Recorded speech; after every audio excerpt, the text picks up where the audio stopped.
Matindi nga ang naging hirit ni Vice Ganda sa mga hiwalayan issue nina Daniel Padilla at Catherine Bernardo. Magpapalit tapos magsisisi. Iyan ang ilan sa mga hirit ni Unkabogable Vice Ganda ngayong araw sa It's Showtime na di umano'y konektado matapos ang pag-amin nina Daniel Padilla at Catherine Bernardo sa kanilang hiwalayan.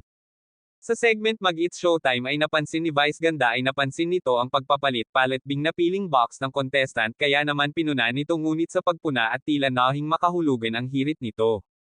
Ayon kay Vice Ganda ay kung bakit ipinagpapalit kung babalik din naman, may mga ganyan eh. Magpapalit tapos magsisisi. Hiyawan naman ang mga madlang people sa Studex sa sinabi ni Vice Ganda. Marami naman ang nagsabi na tila patungkol ito kay Daniel Padilla.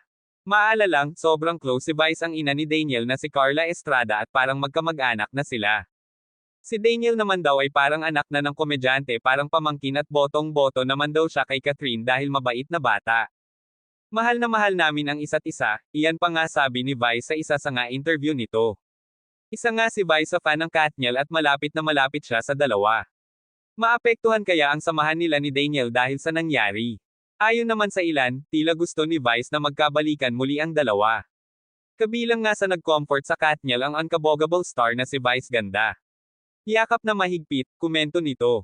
We respect you Kat and Dij and we will love you both forever.